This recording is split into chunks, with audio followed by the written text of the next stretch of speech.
gràcies. Bueno, jo explicaré la nostra experiència a Sant Feliu, que és un cas particular, perquè en la seva presentació ha fet una exposició bastant completa i molt àmplia de tots els requeriments possibles. El que passa que nosaltres, el nostre abast, alcance, no se parece nada, és un abast molt concret d'unes necessitats que teníem en el seu moment. El nom del producte li van donar a SFL Box, lògicament de Sant Feliu de Llobregat Box, i com en una jornada ahir, el primer nom que se li dona ja és el que li queda. A vegades aquestes coses van com van i ja no l'hem canviat, ha quedat allà, perquè els codis de comandaments, quan he dit dashboard o qualsevol nom, uns va dir BI i va quedar BI, ja està, tothom li diu BI, ja ha quedat com a nom. Vull dir, el tema del primer nom que se li dona és anecdòtic, però és la realitat. Ara explicaré el nostre SFL Box, que és, diguem, els motius, els orígens de les nostres necessitats, com va començar tot el projecte. Vam començar l'any 2012 a fer un experiment. I tot per què va venir causat? El tema del territori. L'àmbit d'arquitectes, enginyers, que treballen en plànols molt grans i que d'alguna manera han d'enviar-los als adjudicataris per treballar les obres. I la limitació del correu electrònic són 10 megas, podien canviar-la, però van limitar el correu electrònic per no que sigui infinit. I aquesta primera necessitat que ens obligava a tenir que fer enllaços de descàrregues, eren molt incòmodes, no quedava cap tipus de registre, no havia absolutament res. A més, era sota demanda, havien de fer-los a mida per cada un dels enviaments, ens semblava una mica absurd. I ells mateixos van trobar la solució, Dropbox. D'aquí ve el SFL Box, podria haver estat SFL Drive o una altra història, però va venir per aquí, no? I era una solució que ja vam veure, perquè també en aquell temps treballàvem amb la LOPD, ja passaven algunes auditories, i vam veure que no podem continuar per aquest camí. El camí bo era tenir un núvol privat, i ho veiem molt clar, no teníem dubtes. I ara explicaré una miqueta el per què van seleccionar l'OnCloud. També vam veure el tema de les memòries USBs. La gent movia moltes memòries perquè és una forma també de portar-se la feina a casa, parlem de l'àmbit directiu, i les presentacions les treballen, a més això provoca també diferents versions de producte, perquè treballa el producte de l'USB, però potser l'altra persona té el que té a la xarxa, que no és el mateix, i després li xafa i s'ha canviat la versió, i això també veiem que era una problemàtica bastant sovint que es feia servir. I el fet de tenir compartir amb gent de l'exterior, gent de l'exterior que potser no són ni treballadors, que tenen que, o poden ser-lo també, però tenen que compartir el document i no tenen una eina, diguem, de poder compartir-lo. I enviar enllaços veiem que no és una solució i el nostre gestor documental sí que tenim un gestor documental amb un grau de classificació i tot molt reglat, però no és una eina pràctica. El tema de la usabilitat jo crec que és un paràmetre crític aquí en aquest projecte perquè està molt reglat, és una eina que no és fàcil, no pots arrossegar documents, no és una eina que la gent tingui un entorn agradable, és molt... com els gestors documentals, són molt corporatius, estan responent a unes necessitats d'un àmbit corporatiu, no d'un àmbit d'usabilitat d'un treballador que està en una jornada fora com avui i necessita un document i aquest tipus de requeriments han de ser molt més suaus i que siguin fàcils de fer servir. I el fet de l'explosió dels dispositius mòbils. Estava claríssim que la gent cada vegada més feia servir els dispositius de mobilitat per tenir el treball en línia. I el nostre gestor tampoc està adaptat ni per treballar en línia ni és una eina adient per això. Segurament tot això evolucionarà. També és cert que no només tot és gestor, també tenim un sistema d'arxius, com suposo que molts ajuntaments, però són sistemes d'arxius que són residuals perquè acabaran tots en el gestor documental, el que passa que encara hi ha unitats de xarxa que comparteixen documents, però sempre a nivell intern. Per fer-ho des de fora havien de crear VPNs i no era el camí adequat. Vam obrir la porta en aquest any i vam veure què n'hi havia. Aquests necessitats que has comentat abans van venir després. Ara només, senzillament, era el fet de poder compartir fotos o comunicació, plànols a territori, coses molt concretes que tenien una problemàtica que no podien donar resposta. Van cercar una solució de programari lliure amb els foros d'internet. Els foros d'internet ens deien que aquesta era la millor. D'aquell moment, potser ha millorat inclús, no ho sé, però en aquell moment era el millor. Veiem que, a més, no era un projecte mort, hi havia molta vida, molts canvis de versions, es parlava molt del tema, era un projecte que estava sempre en continu desenvolupament. Això ens va agradar molt, és una pista, aquesta anàlisi ho vam fer realment en aquell moment. Havia un inciso? Sí, sí. Es algo, es como una anécdota interesante. El equipo OnCloud es una empresa alemana y está aquí en Estados Unidos. Pero el equipo desarrolla toda la parte móvil. Si tú tienes el cliente para iPad, lo hacen en Valladolid. Hay todo un equipo en la universidad o por aquí, trabajan aquí. Ahora el jefe de producto de Estados Unidos está en Valladolid hablando de la evolución del producto. Es una anécdota, pero es interesante. Muy interesante. Vimos también mucha documentación. Brutal. Havia moltíssima documentació, amb la qual teníem l'autonomia de que els nostres tècnics d'informàtica podien muntar el producte.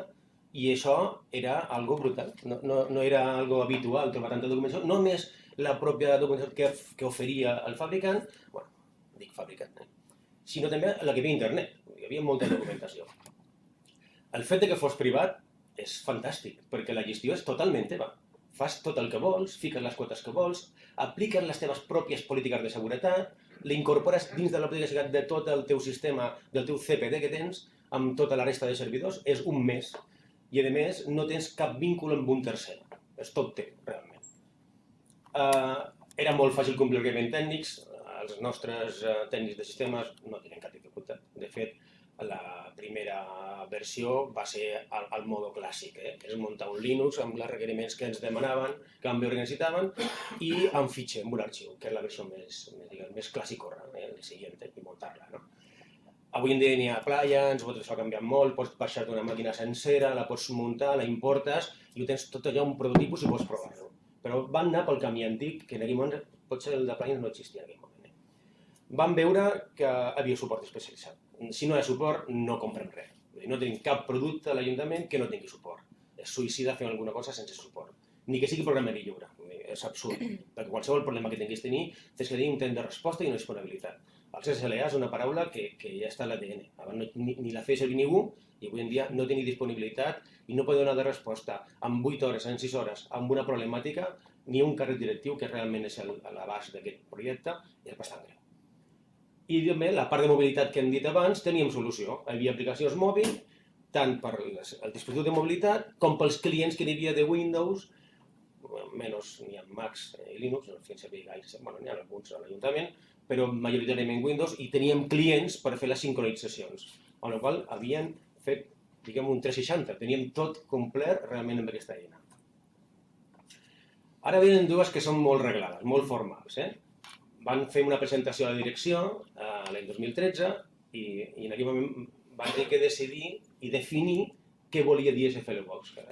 És important definir què és el que tens i com l'anomenes aquest producte. No? I aquesta definició no la literal, però es basava que és allotjament i intercanvi i orientat a treballadors corporatius.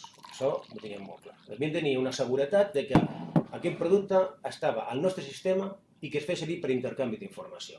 Són conceptes molt bàsics, però que per explicar amb una organització i amb una capa directiva que no té, diguem, en aquell moment una eina i ha d'explicar què és el que tu estàs oferint, has de dir molt bé quin és el teu abast i on estàs treballant.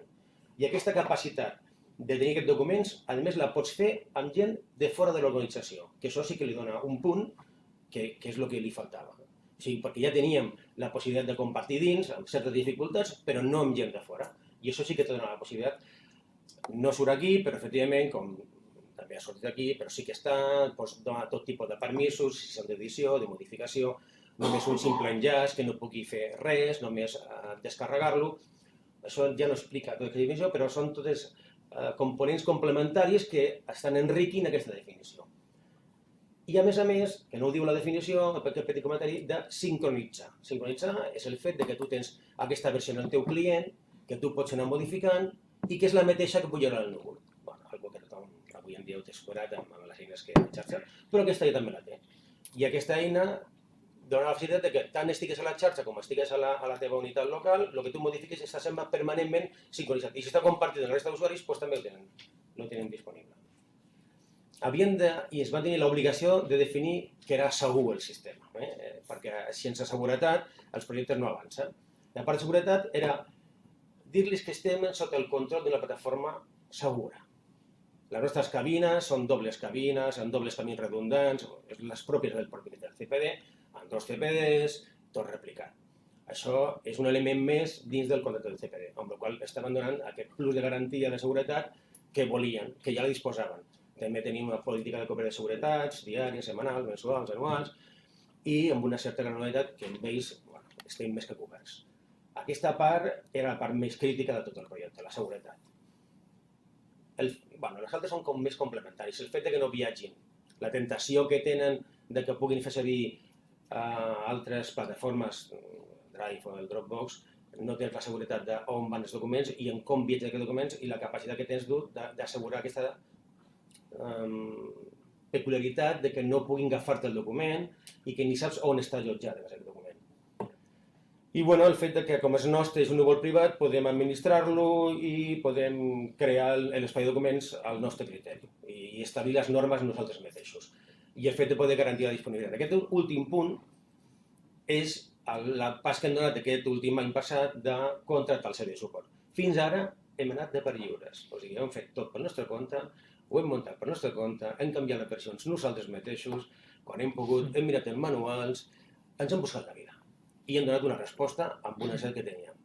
I ara, quan hem començat a veure una sèrie d'elements que fan falta i són importants, perquè té molts plugins, el fet que tu puguis veure el PDF o la foto, o que puguis tenir la capacitat d'edició, o que tingui el fet de tirar enrere l'esborrat, tot això són plugins que vas muntats, però no podem muntar permanentment plugins i no tenir un suport d'un fabricant que te doni, d'alguna manera, aquesta seguretat que estàs fent tot bé.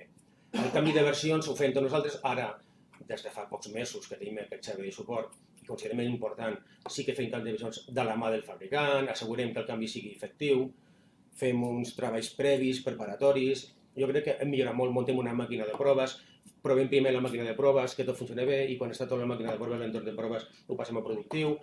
Ho hem reglat i ho hem fet d'una manera més formal, perquè considerem que amb aquest canvi val la pena abordar-lo d'una manera com un projecte consolidat. I a més, vam aprofitar el fet del canvi de govern. Tot això va ser arrel del canvi de govern. Abans van començar, com ho has explicat, amb àmbits de territori o amb altres departaments que el que feien era compartir documents a l'exterior, però també la gent, quan entrava dins de la plataforma, feia compartir i fer comparticions creuades, i era una mica una eina com molt d'un ús molt social, i corporatiu però social. I què van fer amb el canvi de govern? Van dir, creem nosaltres l'estructura. Això és un exemple, no té més importància, un comitè político-tècnic on té accés gerència, direccions i alcaldia, els àmbits més crítics de l'organització. I d'aquesta manera és un administrador que crea l'estructura, l'administrador és l'amo i és qui diu, segons ens diu en la capa directiva, qui ha de fer servir aquests documents i aquestes carpetes. Som els que creem aquesta estructura. D'aquesta manera està molt més reglat. És l'amo d'administrador que crea aquesta estructura, dona accessos a aquesta gent i aquesta gent el que fa després té clients de sincronització i també pot modificar el document en línia. Aquesta és la manera més elegant que hem trobat i jo crec que la més efectiva de fer servir aquest producte.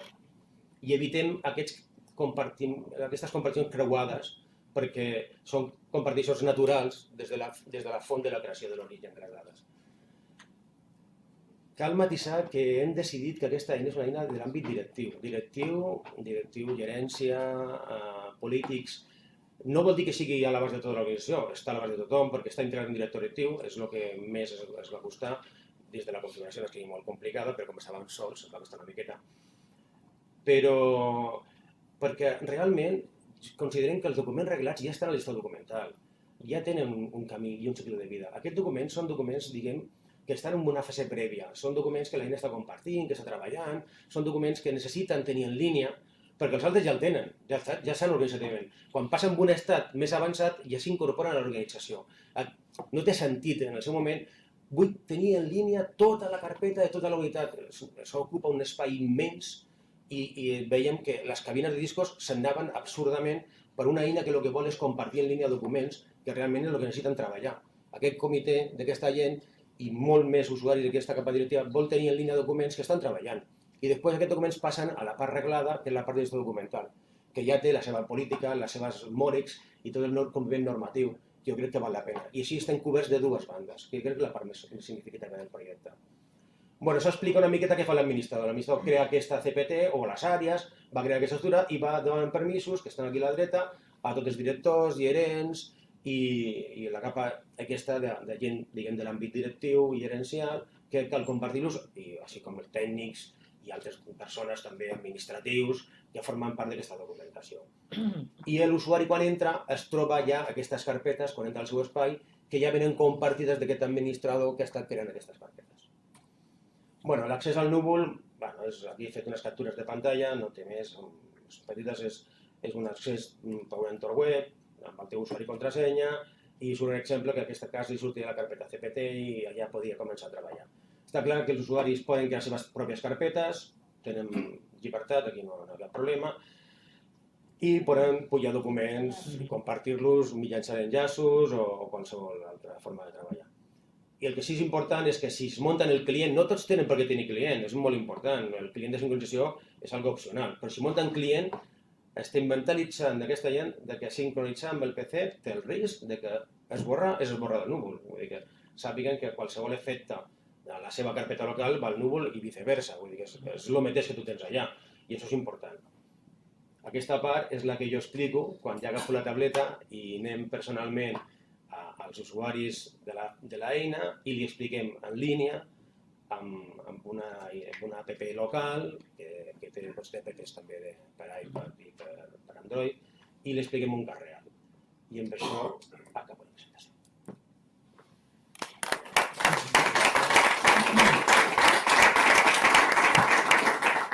Yo quería decir algo relacionado con lo que tú has comentado antes de pasar la palabra a Andrea. Es que en la parte de administración, en OnCloud puedes tener dos tipos de administradores. Uno es el superadministrador, que es el que hace todo esto que tú dices, y luego puedes hacer que usuarios sean administradores de sus grupos. Entonces, por ejemplo, tú puedes tener el grupo de urbanismo con un administrador que no sea técnico y él puede gestionar a sus usuarios. Puede crear usuarios, borrarlos, darles permisos, hacer muchas cosas sin tener que recurrir a alguien técnico que vaya creando esa estructura una vez que él puede controlar el grupo. ¿Vale? Sí, delegas en administradores. Después, relacionado con lo que decías de compartimos con gente dentro, gente de fuera, a nivel de licencias, cuando esto tienes un producto que es gratuito, luego el soporte lo pagas por usuarios. Los usuarios que pagas son los usuarios que tienes registrados en la herramienta internos, pero eso no quiere decir que no puedas compartir información con gente de fuera, con ciudadanos, con proveedores, con cualquier tipo de usuario que esté fuera y no tienes que pagar una licencia por esto. Da igual que sean 1000, que sean 20.000 personas. Y para esto tú puedes crear enlaces. Tú cuando tienes una carpeta puedes decir, bueno, esto lo voy a compartir. Lo comparto con un usuario que esté dado de alta en el sistema o lo comparto a través de una URL que me crea automáticamente cuando digo esto lo quiero compartir y puede ser un documento, puede ser una carpeta.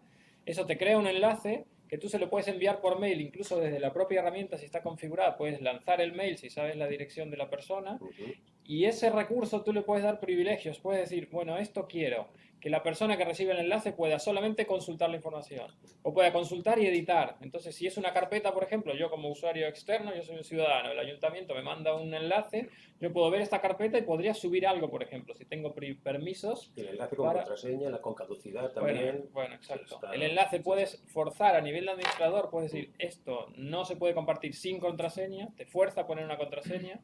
Y también puedes decirle que te fuerce a poner una fecha de caducidad, que no todo es para siempre, sino que puedes decir, si no lo descargas en una semana, esto ya no podrás descargarlo. Y como tú decías al principio, que es una comunidad o un entorno de desarrollo que va muy evolucionado, uno de los últimos clientes que nos ha llamado que quería esto me dice, hace 3 semanas, me dice, ¿y no podríamos tener alguna manera de que si pasa un cierto plazo los ficheros se borren, que directamente sea como una política de retención? Y yo dije, bueno, lo voy a preguntar a ver cómo hacemos esto. Bueno, han pasado una semana después, lanzaron la última versión que esto ya lo tiene. Entonces como que va muy dinámico. La evolución es bastante importante y hemos ido cambiando de versión bastante a menudo. Y hay una cosa muy, muy importante, que son las herramientas colaborativas. Nosotros esperemos y esperamos que este producto avance más. De momento tiene herramienta colaborativa para edición de documentos de Word en línea. Está muy bien, pero todavía es un poco pobre. No es compatible o no es comparable con Google Docs. No es tan potente. Y ese paso está ahí a punto de darlo. Ya hay la primera versión, ya se pueden, digamos, editar varias personas, parecido a aquel, pero es un poco simplón todavía, es un poco básico, no lo puedo ofrecer, todavía lo he probado nosotros, todavía es un poco débil, pero si da ese paso ya será brutal. Porque ese paso es el que la gente, aún no puedo decir que no utilice Google Docs cuando está compartiendo con gente de fuera documentos desde el punto de vista de edición, hablo de edición con herramienta colaborativa. Este plus le falta, pero lo que sí que estamos viendo es que está evolucionando y que ya hay versiones de esto, que es lo que más nos está gustando de todo. Com gestioneu el traspàs de documents del gestor documental corporatiu aquí? És a dir, perquè algú vol treballar el cap de setmana en un informe tècnic, Sí. un expedient. No està automatitzat. No hi ha una eina automatitzada de migració de documents. Són entorns independents totalment. A data d'avui són independents. Tenen, diguem, la facilitat que aquí pots arrossegar documents, és supercòmode de treballar. Però no tenen per què fer servir eines, diguem, fora de l'organització. Ells s'ho passen a aquesta eina col·laborativa, treballen el document i s'ho entornen al sistema. No tenim, a data d'avui no han treballat aquest document. És que, aquesta metodologia, perdona, és que precisament per això contractem el servei, perquè podem començar a ficar plugins i utilitats que ens falten, tema també de traçabilitat, podem millorar tot aquest tema que ara estem veient que necessitem el seu suport. I aquesta part està molt vinculada al suport, perquè sense suport, a veure, és el que he dit abans, els recursos de gestió estan limitats. Són els mateixos, diguem, d'àmbit de tecnologia, que fa X anys, no creixem, i les problemàtiques avui, igual d'aquí a X temps serà tot molt simple, però d'avui tenim una voràgine de normatives de compliment bastant importants. Els mateixos tècnics que estan desenvolupant tot això estan fent els canvis de versió d'aquests productes. Vull dir que aquestes millores no són fàcils d'implantar. Aquest punt que tu dius és un punt que hem d'anar molt en compte. No tenim un automatisme d'exportació i importació d'aquests documents que es consideren o es poden marcar com documents del gestor documental, documents formals organitzatius. I per això es fa servir només com a eina col·laborativa, però després manualment es mou el document. Una cosa que está relacionada con tu pregunta. No lo recuerdo de memoria por tantas cosas que hay, que tú dices plugins. Bueno, hay conectores para un montón de repositorios. Entonces, por ejemplo, en Lleida, que usa mucho SharePoint, hay un conector para SharePoint. Entonces tú podrías tener en el iPad o en el iPhone o en el Android, podrías ver una carpeta que sean los documentos que tienes en el repositorio de documentos de SharePoint que tienes dentro, cosa que ahora es difícil de tener. Luego puedes hacer que los usuarios, porque pensando en esto que dices, ¿cómo migras los datos? Hay muchas veces que decimos no los migres. Tus usuarios tienen los ficheros en su disco C, en el disco del PC.